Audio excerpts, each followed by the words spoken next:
Assalamualaikum warahmatullahi wabarakatuh. Perkenalkan, saya Puji Nur Wahida. Di sini saya akan membahas materi mengenai aplikasi teknologi multimedia dalam proses belajar mengajar.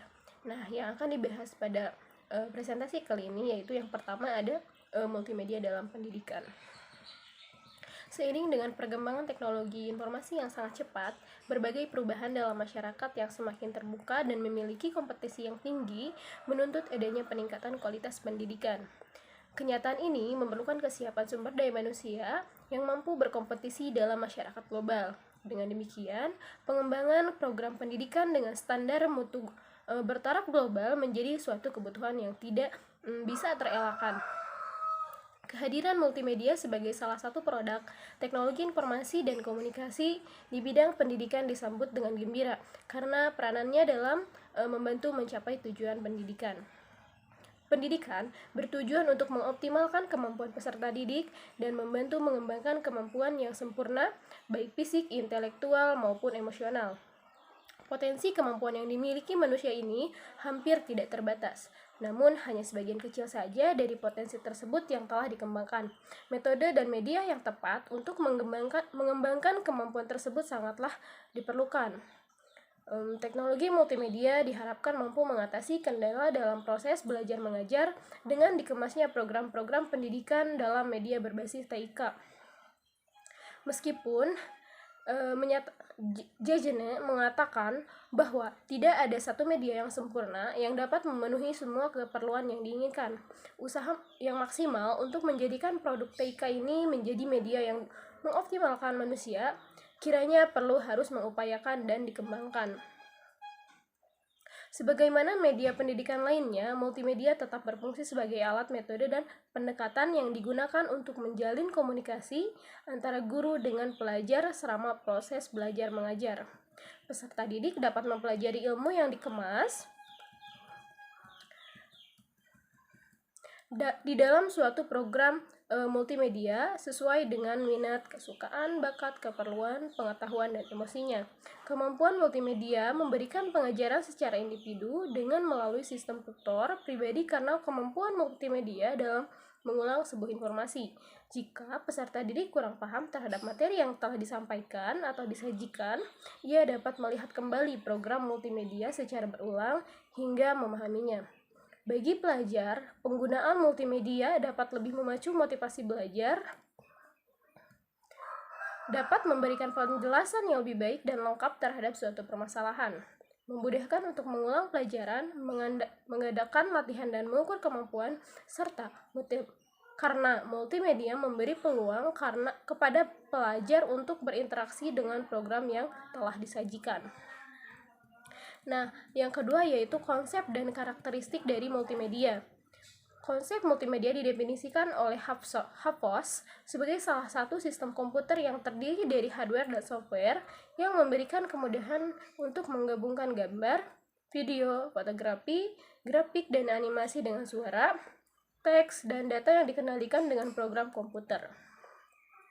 Sejalan dengan hal tersebut, Thomson mendefinisikan multimedia sebagai suatu sistem yang menggabungkan gambar, video, animasi, suara secara interaktif. Sajian multimedia dapat diartikan sebagai teknologi yang mengoptimalkan peran komputer sebagai media yang menampilkan teks, suara, grafik, video, animasi dalam sebuah tampilan yang terintegrasi dan interaktif. Kelengkapan media dalam teknologi multimedia melibatkan pendayagunaan seluruh panca indera, sehingga daya imajinasi, kreativitas, fantasi, emosi peserta didik berkembang ke arah yang lebih baik. Selanjutnya yaitu tentang keistimewaan multimedia. Nah, keistimewaan yang dipunya oleh multimedia diantaranya yang pertama ada multimedia menyediakan proses interaktif dan memberikan kemudahan umpan balik. Yang kedua, multimedia memberikan kebebasan kepada pelajar dan menentukan topik proses pembelajaran. Nah, yang ketiga, multimedia memberikan kemudahan kontrol yang sistematis dalam proses pembelajaran. Mengingat tadi yang pertama, interaktif dan umpan balik. Nah, di sini ada Romijowski melihat proses interaktif sebagai hubungan dua jalur antara pengajar dengan peserta didik. Lebih lanjut, Jacobs mengemukakan bahwa hubungan dua jalur akan menciptakan situasi dialog antara dua atau lebih pelajar. Hubungan dialog ini akan dapat dibina melalui penggunaan komputer karena komputer memiliki kapasitas multimedia yang akan mampu menjadikan proses belajar menjadi interaktif. Nah, lalu ada kebebasan menentukan topik dalam proses pembelajaran. Peserta didik diharapkan mampu untuk menentukan topik proses belajar yang sesuai dan disukainya. Kebebasan menentukan topik ini adalah salah satu karakteristik proses pembelajaran dengan menggunakan komputer, termasuk di dalamnya program multimedia. Nah, lalu tadi ada kontrol yang sistematis dalam proses pembelajaran. Dalam hal ini, diperlukan kemampuan mendesain bahan-bahan pelajaran sesuai kebutuhan peserta didik. Taylor dan Laurie Lard menyarankan bahwa kontrol terhadap proses pembelajaran adalah faktor penting dalam perkembangan peserta didik karena akan memperkuat rasa memiliki dan membantu perkembangan ke arah kedewasaan, keilmuan, dan mencerminkan pendekatan proses pembelajaran sepanjang masa. Multimedia menyediakan peluang yang sangat besar terhadap kontrol peserta didik dibandingkan dengan media-media yang lainnya. Nah, lalu yang selanjutnya itu metodologi pengembangan multimedia. Nah, usaha untuk membuat atau memperbaiki pembuatan program multimedia pembelajaran harus dilakukan agar program yang dihasilkan dapat memenuhi standar proses pembelajaran. Penekanan utama dalam pembuatan program ini adalah program yang mudah digunakan, memenuhi keperluan pengembangan pengetahuan, meningkatkan keterampilan dan kreativitas, dan menyediakan kemudahan interaktif serta umpan balik. Sedangkan Wright mengatakan bahwa pembangunan program multimedia pembelajaran, khususnya untuk keperluan anak-anak, hendaklah mengandungi unsur cerita, membuat lukisan, menggambar sesuatu, menulis cerita dengan bantuan gambar.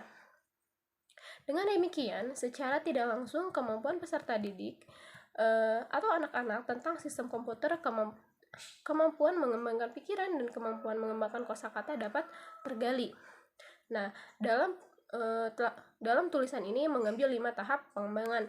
Nah, yang pertama ada analisis, 2 desain, 3 pengembangan, 4 implementasi, yang kelima yaitu penilaian. Nah, tahap yang pertama yaitu tahap analisis. Pada tahap ini ditetapkan tujuan pengembangan software baik bagi pelajar, guru maupun bagi lingkungan. Untuk keperluan tersebut, maka analisis dilakukan dengan kerjasama antara guru dengan pengembang software dengan mengacu pada kurikulum yang digunakan. Tahap kedua yaitu tahap desain. Tahap ini meliputi penentuan unsur-unsur yang perlu dimuatkan dalam software yang akan dikembangkan sesuai dengan desain pembelajaran. Proses desain pengembangan software pembelajaran meliputi 2 aspek desain. Yang pertama ada aspek model ID atau desain instruksional dan aspek isi pengajaran yang akan diberikan. Lalu yang tahap ketiga yaitu tahap pengembangan. Didasarkan pada desain pembelajaran, maka dibuat papan cerita ataupun flowchart. Selanjutnya, software dikembangkan hingga menghasilkan sebuah prototipe software pembelajaran. Tahap pengembangan software meliputi langkah-langkah penyediaan papan cerita, karta alir, atur cara, penyediaan grafik, media, suara, dan video, dan perintegrasian sistem. Setelah pengembangan software selesai, maka penilaian terhadap unit-unit software tersebut dilakukan dengan menggunakan rangkaian penilaian software multimedia. Penilaian terhadap software pembelajaran meliputi penilaian terhadap teks, grafik, suara, musik, video, animasi, dan kegiatan pembelajaran di dalamnya. Lalu tahap yang keempat yaitu tahap implementasi.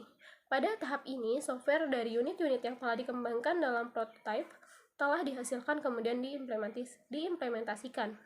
Implementasi pengembangan software pembelajaran disesuaikan dengan model pembelajaran yang diterapkan. Peserta didik dapat menggunakan software multimedia di dalam kelas secara kreatif dan interaktif melalui pendekatan individu maupun kelompok. Lalu, tahap yang terakhir yaitu tahap penilaian. Untuk mengetahui secara pasti kelebihan dan kelemahan software yang telah dikembangkan, maka dilakukan penilaian, perbaikan dan penghalusan software, kemudian perlu dilakukan agar software lebih sempurna.